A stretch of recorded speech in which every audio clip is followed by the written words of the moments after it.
TNN, news, travel and entertainment. How much a legally blind man can be successful in education, talent and financial stability. It's an amazing story of a man who came to the United States as an immigrant years ago. Please watch. Hello everyone, welcome to TNN. Today I am introducing Mr. Mark Ramda. He is legally blind in the United States. The question is how much he can be successful in his life. A lot of us make excuses. Oh, I don't have this, I don't have that. And making excuses again and again not to try something. But he wasn't like that. He came to the United States years ago with a whole bunch of dreams, American dream. He originally came from Guyana and he became one of the most successful persons I know. Especially he has a disability. And let us hear his story and how he became successful in his life. What are the different things he can do? It is an amazing story. Mr. Mark Ramda, here he is. Hello, Charles. Hello, Mr. Ramda. I know for you, how many years I know you? Like more than 10 years I know. Yeah, probably, yes. Yes. And you always keep being surprised, huh? Right. Your life was my inspiration to do certain things more than I could do. Now, let us talk about how you became this much successful. When did your journey start in the US? Well, first of all, thanks for being interested and allowing me to share my story. I hope that if it could at least help one person, I'll be happy. So I just want to tell you a little bit about the condition that I have. It's something that I was born with, it's genetic, and it's called juvenile macular degeneration, or also it's called Stargardt's disease. Now the thing about that, it's incurable because it's the back of the eye and the retina. And what that means is people always ask, why don't you have glasses and all this stuff? But nothing with glasses can help fix this problem. The retina is damaged. With all retinal disease, they're doing all kinds of stem cell research, etc. But that means that I have been born legally blind and I grew up legally blind, and it deteriorates very slowly. Some people get this disease when they're older, but mine, I was born with it. And the thing about it is, when a person has 20/20 vision, that means what they can see 20 feet, a normal person, what somebody can see at a different distance, I can't see. So for example, legal blindness is 2200. And now I can only count fingers, so I can't see faces very well. And it's gotten a little worse, and sometimes the world looks like shadows a bit. But I have really good mobility. That's what surprises people, except for things like stairs and stuff. But I can see around me, but often what it is, I can't see a lot of details, or I can't read. So I read using computers that speak and stuff like that, and I can tell you more about that. We were from a poor family, but I came here in 1985, and they had all kinds of accommodations. They said, oh, we will give you machines that will read and people to read, and I took full advantage. So I ended up going to several schools. I ended up going to 4 different colleges, and the more they tell me you can benefit by having accommodations, the more I soaked it up. I eventually got a master's degree from New York University after studying undergraduate in Maryland. That's nice. At Mount St. Mary's University. I attended Seton Hall for a while. And as a kid, I was on a spiritual journey, and I was studying religion and philosophy and things like that. So eventually I decided that I wanted to do something more practical. So I got a degree that involves with helping people start businesses and working, especially if they have disadvantages or disabilities. So my specialty is understanding how people work with their disabilities and creating businesses for those people. And eventually that degree led from one thing to the other, and I ended up having a very successful career in the field of disability consulting. and have worked with hundreds of people, helping them to learn how to work with their own disability or with their own challenges. And we've set up many businesses over the years, including my own. So I guess you were going to ask me about my work. All right. Okay. What kind of different kind of work you did? Well, in the earlier career, I did this consulting and counseling work, developing plans for people, which turned into the consulting practice. And in 1999, I decided to open my own company, which was called Apex Rehab Management. As now I can consult the law firms when they're trying to figure out how much money people are losing after they lose their ability to work because of an injury or disability. So it's a kind of an economic forecast that I do. And I work for the major law firms here in New York, but they have clients all over the place. And that's what my general career. So I made some money, to be honest with you, was very successful. I was very happy. So I've been investing, and one thing led to the other because I have some other ambition after I stopped working full time and doing consultancy. So I purchased a pretty large hotel, which is 300 plus rooms, and I fixed it up and I've been running that so that it will generate income for the future to support my foundation and other work that I plan. How is that business going? Well, that business has been running for 8 years and survived even COVID, so I'm very pleased. It has a very stability. I have 40 employees in total between the hotel and my consulting practice. So, you know, life has been good, and I'm very successful. Yeah, very successful. I'd say for you know, some people call it success. I feel successful, but most of all, I feel happy and fulfilled. Very nice. And I know that you're very talented at different things like dancing, music, playing guitars. Can you tell us more about it? Yeah, well, that's the thing that sometimes people get surprised. I just recently came from a party in California, and they were helping me to walk around. And then when the party started, I found a really good dancer, and I put on a little show with all the dancing that I do. And everybody was kind of shocked. It was kind of funny. So you can't walk, but you can dance, you know. So it was one of those things. That's interesting. It was like very confusing. Or you can't walk without the walking stick, and you don't need eyeglasses. No, at night sometimes I need a cane because it's a little tricky when it's very dark or things. So, but I don't use that currently for most of my mobility. But I do carry a cane if I need it at night or if I want to a new facility or a new place, because it could be very dangerous sometimes if things are uneven. And I travel a lot, so when I go overseas and stuff and they don't have the typical types of accommodation that we have in the United States, it could be a little difficult getting around independently.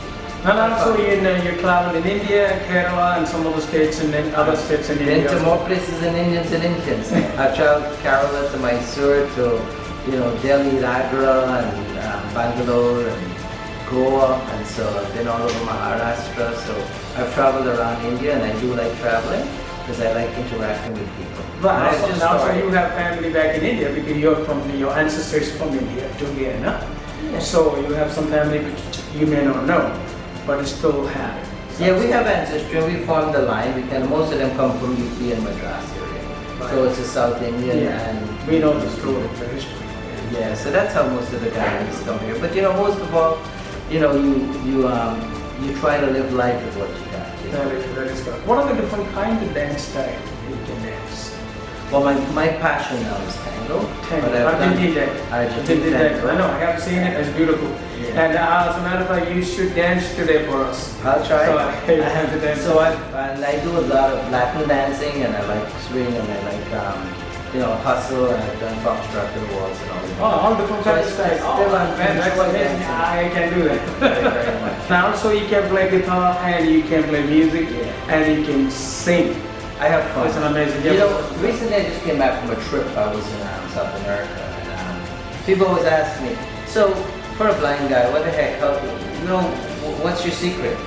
And I would just joke about it, and I say, I'm a hard-headed Guyanese, and I don't give up. So I think having moved and coming to the United States was the biggest game changer for me in my life, because I think it's important to embrace whatever you have, whether you have a disability or not.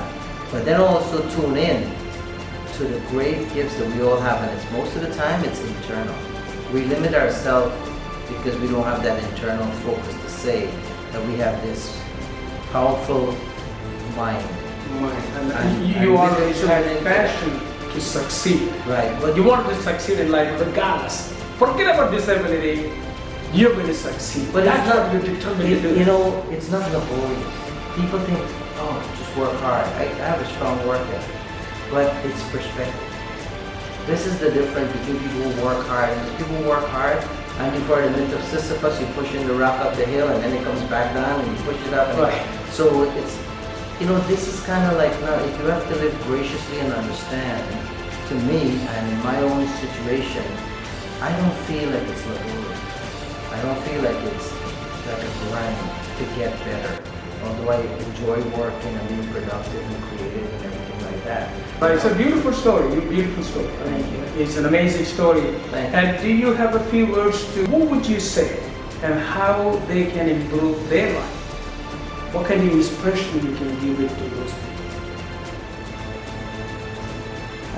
I think I just said what I think is important, that vision is not eyesight. And so what you should do is have vision. And you have to look inside to get vision. And eyesight is perception of the world, the physical world. But vision is perception that's internal. I'm gonna live my life from now to then and after. You keep going, it doesn't matter how old you are. Whether they fix it or not, I do my best. You're pretty still young. Yeah. You have so many things to do in your life. I think I have a You little keep bit more to continuously give. doing that because your passion to do the things. But thanks for taking the time to listen to me. And Sure, and hopefully you're going my to sing a story song, helps you're somebody playing a else. guitar, I'll be grateful. And you want to listen to one side, then after that you're going to have a little dancing. And for the audience, how you Wow, play. thanks, I have sure. some collection of your dancing, Okay. and I will show with this video. If you see a brother standing by the road with a heavy load, come see these stroll. And if you see my sister falling by the way, just stop and say, you're going the wrong way. You've got to try a little kindness and to show a little kindness. Shine your light for everyone to see. And if you try a little kindness and you overlook the blindness,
So Mark is a living example of the saying that you can always become the person that you were meant to be at any time. So I hope you'll be inspired by him as I have been.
A legally blind man. His success story.